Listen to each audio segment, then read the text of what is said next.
And we are back. Appreciate y'all for being here. The Cowboys did a thing today. The Rams came into town. We're doing all right, of course. Voch, Lombardi, Bryan Broaddus. Once again, we're hitting you with the daily work. Thank y'all for tuning in daily. Bryan, let me just run something by you first before we get into the I don't like to just start off with the easy questions. I like to separate myself a little bit. You made me think.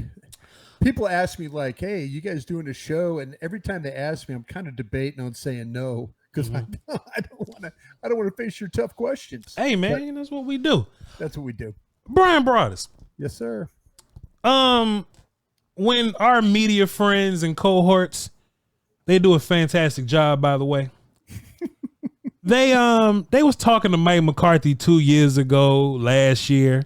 They was like, Mike, why don't you do these joint practices? You know what I mean? We seem to get some good work, and the guys would love to hit somebody that's not on their team. There's a lot of these guys that really don't get reps until the regular season. Mike McCarthy, why don't you do joint practice like these other teams? And Mike McCarthy said, well, look at this roster. It's just like anything. If you're going to play against these guys, what other team would you rather have up in here? And I say, Mike, that's fair. You have a very deep roster, offense and defense. You got some dudes on both sides that can give you work on either side. Bryan, we got a couple joint practices this year. We got a little different, kind of setup going on. And the first one was against the Rams, and I think it's fair to ask the very first question that we asked is, what's different now? Do you think Mike just doesn't have as much confidence in his team that he once did? Is he saying, all right, we're incredibly young, we need the work? You just think Mike got a bunch of dudes on his roster that he has no clue who they are, really? Bryan, why the hell haven't we been doing joint practices, but all of a sudden this year we're doing a couple of them? Voch, he reminded us today, before we went out on the field, that he needs to get something out of this practice. Yeah. He did. He said, hey, and he did exactly what you just described. We've got a really good defense. We've got a good offense. I mean, don't you feel like there's good competition? He said that. It's interesting.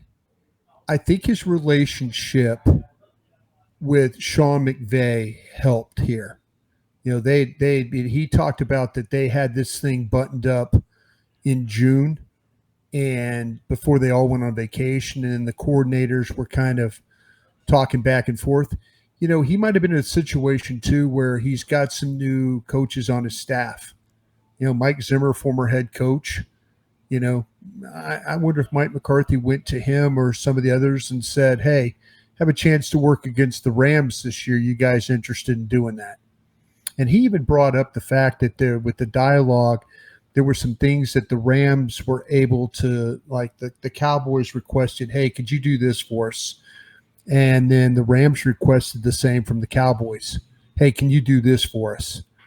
The practices were it was actually pretty good. It got a little sloppy at the end, but that's going to happen. It's a long day, but the fact that you got to see that one-on-one pass rush period to me today, man, that was eye-opening.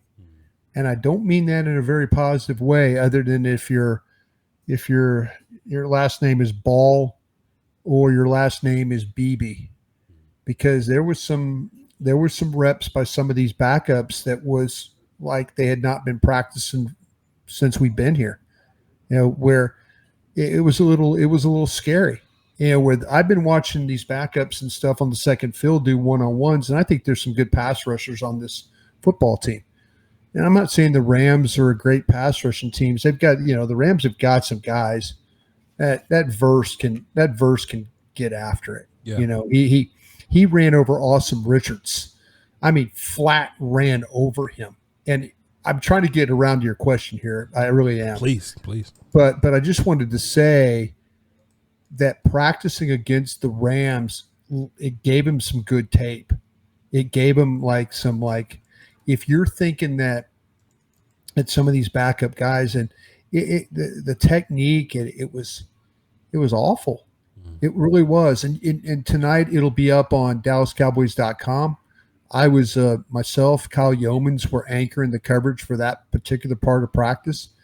it was shocking how the struggle was. And then, the first couple of reps, and then that kind of things kind of came around, but the technique was poor. The pass sets were poor. The strength levels were poor.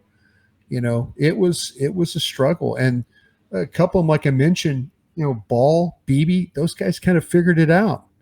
I didn't see, of course it wasn't Smith and Martin and those kinds of guys, but the backup guys who you kind of like thinking, okay, if something were to happen to one of these starters, I'd be a little worried. Okay, I'm saying that again. I'm just, me, 60 years old and says a lot of things and kind of moving around here. But I think it was one of those where, to your point of why haven't we been doing this before, I think you do worry about the fights.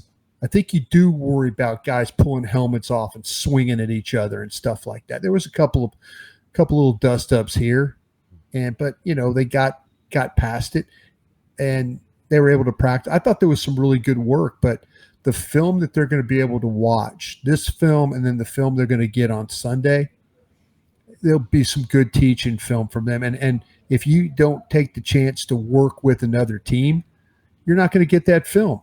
And I think maybe some of the coaches said to Mike, hey, we're open. Let's do this. But I think both teams did a nice job today of their, the star players, coming out there and getting some good work, because they're not going to get a lot of work on. I mean, I watched Cooper Kupp run routes today at live. Gosh, he runs good routes, and that's good for Jordan Lewis to try and cover Cooper Kupp. That's a pain in the ass. Mm-hmm. So if they don't do these joint practices, well, he's covering, Jalen, Crapper and yeah. So that's kind of where we're at. Bryan, I there was no way on my Lombardi's podcast that I thought that, oh, well, Josh Ball had a pretty solid day out of some of these. I just had no clue that that's what you was going to hit us with first, but I'd be damned. How about that? Yeah. But I was really, they were, it's jumping between two fields. Yeah. And with Dak, watching Dak, some of the early throws that he made, him and Ferguson were on it. Not a lot of, the waggles, sure, the boots, things like that. The running game was surprisingly well today. Mm. Chuma Doga, I don't know what happened to him, but in the early team period, he was good. And you never thought I'd say Chuma Doga was good, but him. What the hell going on, bro? Him, Smith, Hoffman. Yeah. They got after it on that left side. And there were a couple times where that thing opened up pretty nicely. And here's the number 15 come running through there. And I hadn't seen number 15 run like that in a while. Yeah. There was some space there. And then you also, you look at, what they were able to do with Rico Dowdle had a couple of good runs. And I don't know if the Rams are just god awful on run defense, but Dallas came off the ball today and got after it a little bit. I'll be anxious to see how it plays for Sunday. That's when you'll have a little bit even more of an opportunity to kind of see how this thing is going to play out. But Cook's running those deep, crossing routes, and Dak kind of slides forward and throws the ball down the middle and rips it there, and Cooks catches is on the move. Those were some pretty plays. They had a couple of really pretty plays today.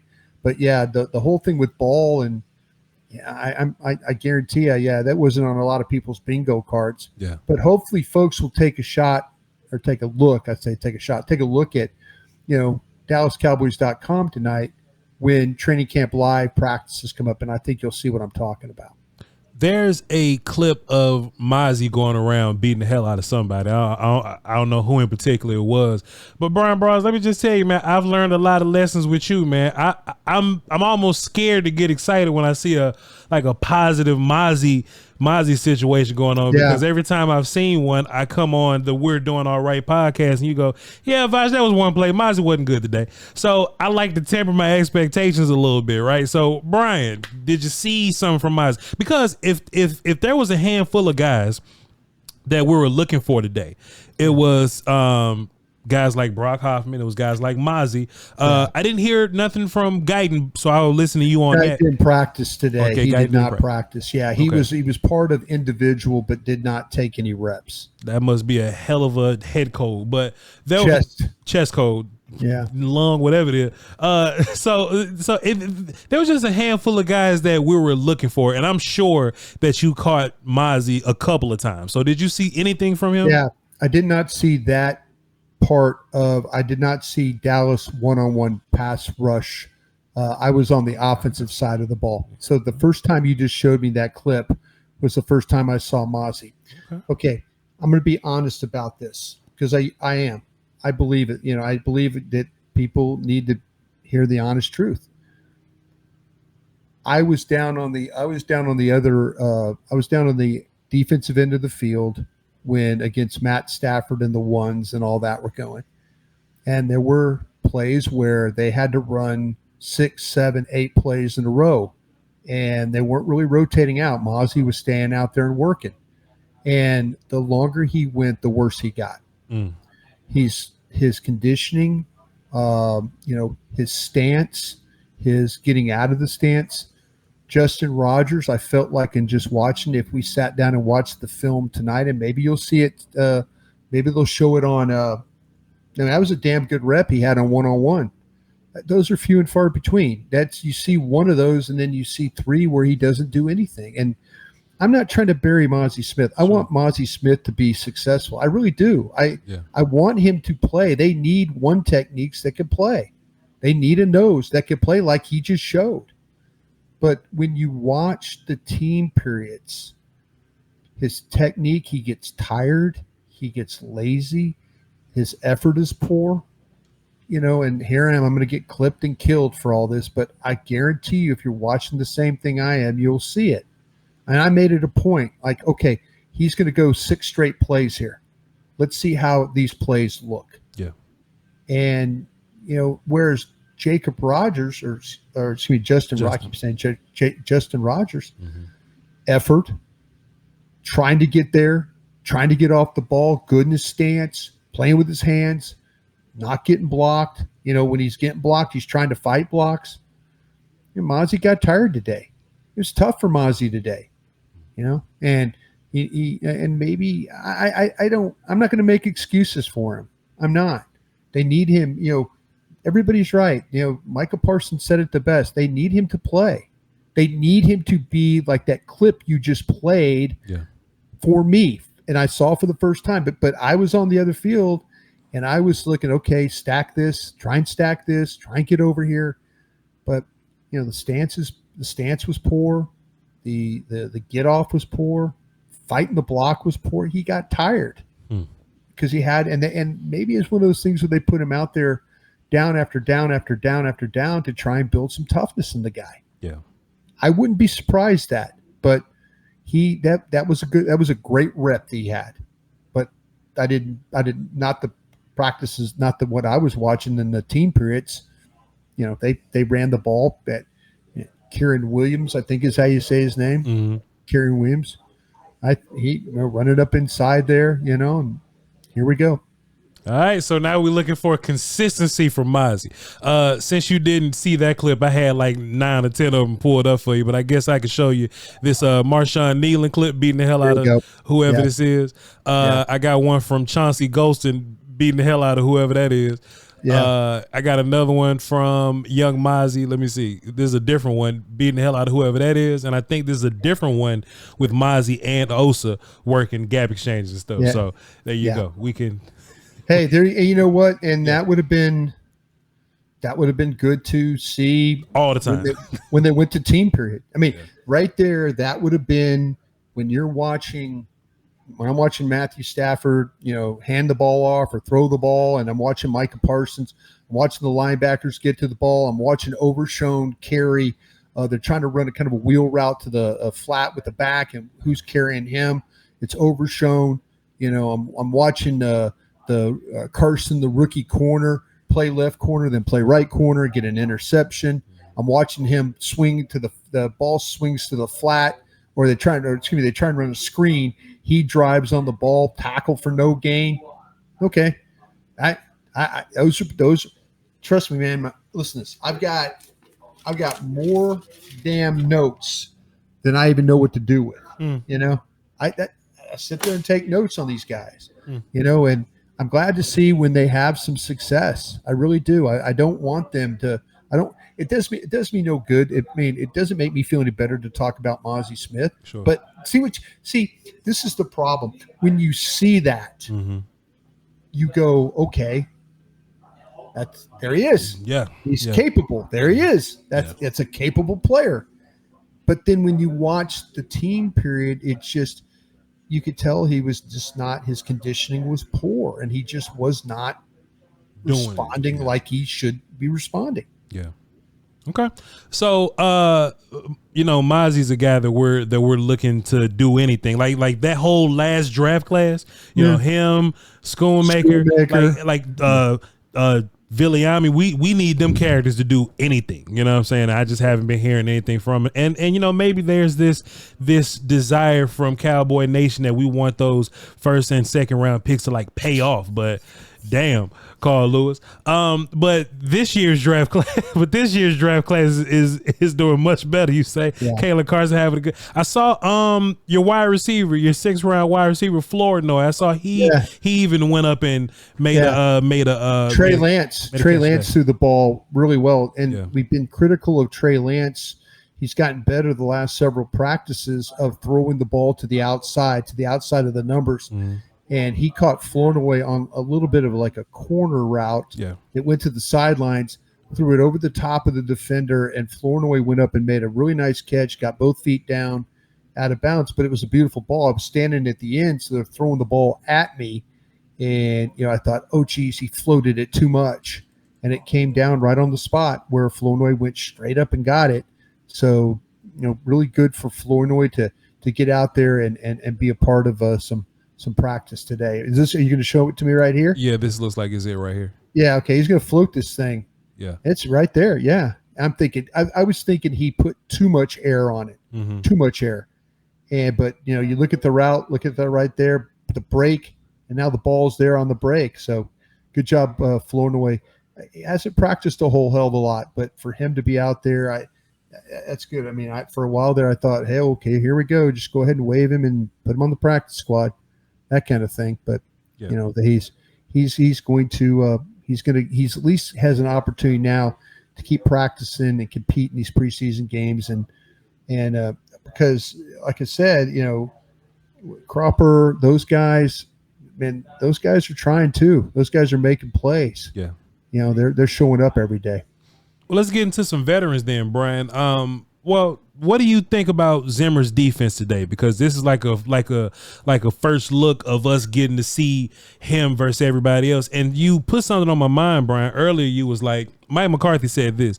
Sean McVay and them, if you show us this, we'll show you that. I can imagine that has something to do with us not being great versus that Shanahan tree type dude and Zimmer having to work against that. And I would imagine that Zimmer having a defense that can whoop those guys, I would imagine Shanahan wants some reps against that kind of defense. So, so what was the defense like as a whole, Brian?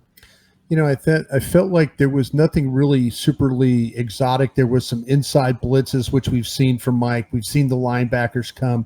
I saw one time when they brought a corner blitz. Hall, number 43, came in a corner blitz, and it would have been a sack. What's so funny is these guys, they come in a blitz, and there's going to be a sack, and the ref doesn't blow. Even though we have NFL officials here, they don't blow the whistle. They let the play go. And then they complete the ball down the field, and everybody gets excited. Yeah. But Hall would have just he would have ended the career of Jimmy Garoppolo.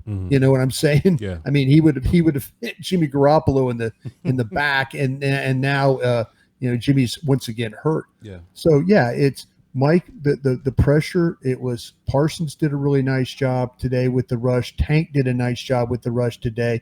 You mentioned Nealon, I thought, did a nice job with the rush today. Continued to play. Carson playing well. They got right on a corner route that ended up being a touchdown today. I don't think Mike went heavy. I'm going to show you a lot of stuff today. Sure. But he did work on some things. It's like, okay, you I need to stop here. And it's kind of like how he's been playing against McCarthy during the practices. Like, okay, if I need to stop, I'm bringing a corner blitz, or I need to stop. I'm going to show double A. I'm going to show double A blitz, and I'm going to walk a guy. I'm going to run a guy out of there, and then I'm going to bring Micah all the way around, and it's going to be a sack. Those were the kinds of things that I thought there were several times today where that the defense did a good job of attacking what the Rams were trying to do. But the Rams have got a couple of receivers, especially down the red zone. Like I said, I mentioned Cooper Kupp. He's him and Demarcus Robinson, I think, is another one that they have, number 15, that made a play or two down there. So, but it was a decent day. There wasn't any huge, just big gash plays where you're like going, oh, that was a bad. What happened there? They busted with it. That wasn't the case that I saw. Going into this whole process, this whole camp process, me and you talked a lot, and plenty of people tuned into it. So we talked a lot about, what are these safeties going to look like when they're having to move around in space. And you probably wasn't looking, Brian, because nobody cares about safety till they get, beat deep or whatever, right? I typically don't care about a safety. I think it's boring watching them on film. But I got questions. So now that we've had padded practices against each other, we've had practice against another team. Do you have a feel about how Donovan looks when he's out there in space, or Marquise Bell when Trey Lance is not throwing him the ball directly, but when he has to go get the ball himself? Like, how do those guys look out there in space, Brian? I kind of feel like that I've noticed Wanye Thomas more than I've noticed Bell. I feel like I've seen 30 doing things more than 14. I feel like 6 has been involved. The young kids, I haven't, because I was kind of expecting that Imani Johnson, the rookie free agent, I was kind of thinking like, okay, he's a kind of a thumper, be around the ball guy. Maybe this will show up when we get to these games. We're in the second half, and those guys are playing every snap, and you're having to get a little evaluation. But I just feel like that I'm noticing. Maybe I always noticed Bell because he was always playing down, and he was always part of the tackling stuff. But I've noticed Wanye Thomas and Malik Hooker more than I've noticed Bell. I think you could throw Wilson in there, but it's been a little bit. If I had to say, Bell would probably be the fourth guy of the 4. And I would have, I think they got him right now with Hooker, Wilson, Wanye Thomas, and then Bell. Yeah. I think you're 4. Dak had some good passes, just he did. Shredding some dudes up. He did. How missed is Lamb? Do you feel like Dak is able to kind of carry these guys on his own? It's a loaded question right there, bro. It's a loaded ass question, Brian. But sometimes you can look out there and be like, damn, boy, we need CeeDee Lamb out there. But sometimes you be like, all right, we're good. I would still love to have CeeDee Lamb back. Or is it like, yo, we going so crazy. Imagine when CeeDee Lamb gets back. Like, those are your kind of 3 options there, right? Yeah, the fact that there were holes in the running game today was one of the most surprising things. But I think the thing with these wide receivers have done a pretty solid job, and Dak has done a pretty good job, and Cooper Rush and even Trey Lance at times of getting him the football. Man, my show was talking crazy today on 105.3 The Fan. What did they say? They were all like, the whole thing about like, Jerry coming out, well, like I'm in no hurry to sign Lamb, and then Lamb, fires back the LOL, and the next thing you know, my show's talking about trading Lamb, and what can you get? We're not going to do that here, Bryan Broaddus. We're not going to do that on the damn Doing All Right podcast. I'm not falling for the nonsense. I be damn. Yeah. We don't do that. We do not do that here on the internet. So nah. Yeah, I understand the nonsense. The radio, I was just like, well, if you're going to do it, you probably, I was just play along with it. But crazy. But yeah, I think having not having Lamb here has actually opened my eyes to some other guys. Yeah. Which I think has been good. Mm-hmm. Do I want to play without CeeDee Lamb? Absolutely effing not. Yeah. I really don't. He's the one guy, and I'll say this as long as I can say it. He's the one guy that I feel like that you can give a contract extension to, and he's going to live up to it. Yeah. He's going to find a way to live up to the contract extension. And I don't know if you could say that about a lot of players that they've signed that haven't. But I think this cat's one of them. And so not having him out there, I'm not going to sit here and act like, oh, yeah, they can. Yeah, oh, yeah, just let's go to Cleveland. Yeah, let's move the ball. Let's, No. You're taking one of the best weapons in the National Football League out of your lineup. Sure. Your quarterback's a weapon. Your receiver's a really good weapon. Your tight end's a really good weapon. Please don't. Let's not go there.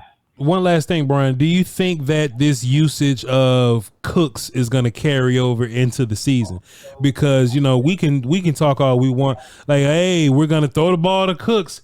We're about to get vertical and throw deep. Y'all get ready. And then all of a sudden we're throwing dragon concepts, slant flats and all that. Like all of a sudden he's like the big X receiver, like he's Michael Irvin back in the day, catching slants all day. Yeah. I'll tell you what, Cooks is a warrior. He really is. The way he practices, he never stops. And I do believe that Ferguson's going to have the second most targets on this team. I think Ferguson's going to be, I think Lamb is going to be 1. Ferguson is going to be 2, and Cooks is going to be 3. Mm-hmm. But I know you're saying, hey, we're going to see the ball down the field. I don't know. Yeah. I don't know. I saw a couple of really beautiful inside, deep in breaking routes where he was a lot of digs, a lot of posts and stuff. A lot of digs. Yeah, things where you're just kind of like going, God dang it. If Dak gets that kind of time to step up and throw the ball and just throw a strike between the hash marks, and it's at number 3 catching it, sign me up.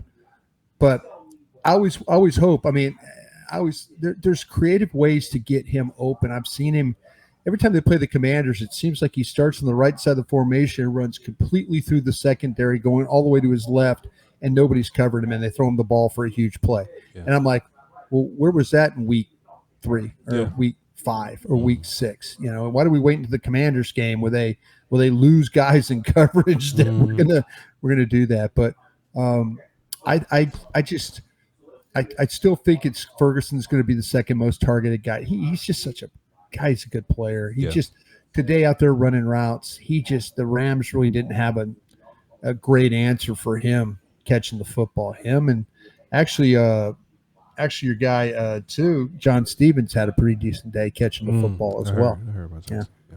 Well, I mean, Bryan, it's just it's all good when it happens here. Like, hey, we trust Rico Dowdle, guys. We get to the season. All right, we don't trust Rico Dowdle.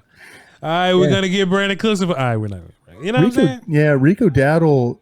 I think Rico Dowdle's the best back on the team. Yeah, it's clearly. Yeah, clearly. Yeah, and I know that I was standing there with some people, and it's like, oh, nice carry for Zeke. Now he'll sit out for 20 minutes. That's kind of, I'm like, they might have a point here.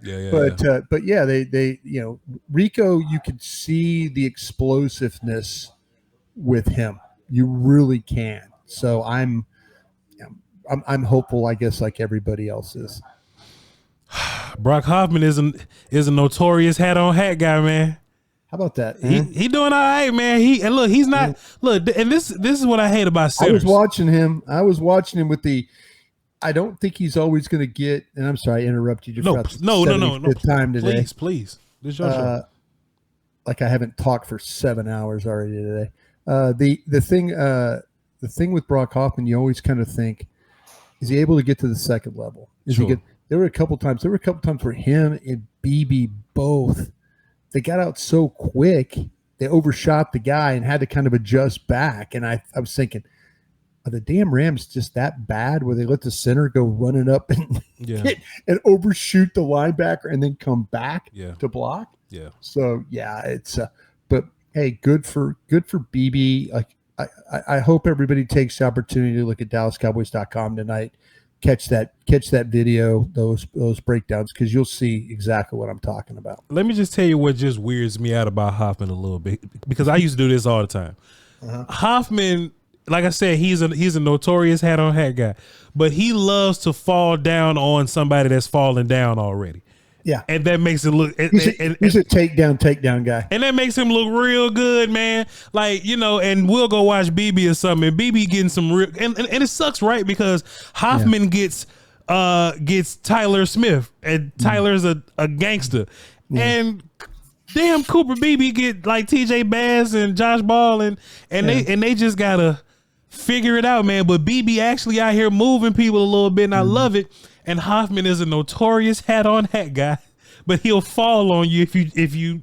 I see what you're doing here. I ain't doing nothing. I ain't doing shit. You're hoping that Will McClay's watching our broadcast, and Will just goes and says, Will's watching the broadcast. And he's going to go, you know, that Voch is right about this BB. We need to put him more in. Will would never listen to me. Will will get fired if he started listening to me. He gonna have to start a YouTube or something. I'm just saying though, bro. I think one dude is clearly surprised who listens. We'll talk after. We'll talk after. I look up because in my mind it's just, hey, my regular YouTube audience, my family, constituents appreciate you, but I didn't know that people was listening. Hey, these guys and gals hear everything, man, everything. Well, since y'all listening, y'all need to quit playing. Sit Brock Hoffman down and play Cooper Beebe right now.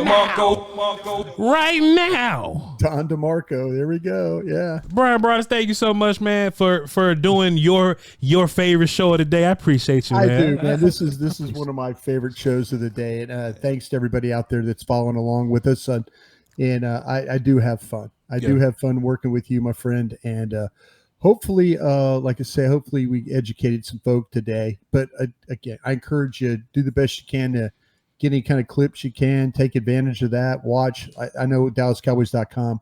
We did a lot of shooting today, so hopefully it's all up for everybody to enjoy. All right, we'll tap in and maybe do a reaction to it or something. I don't know. I'll look at it. That'd be good. See you tomorrow, huh? Yeah, we'll do it tomorrow. I appreciate you. Y'all follow him on Twitter. He'll be answering questions in the morning. Bryn Broaddus. Don't find me because I ain't gonna say nothing. But you can go follow me if you want to. And we'll come back and do this again tomorrow. Y'all hold it down. We appreciate y'all. Crown.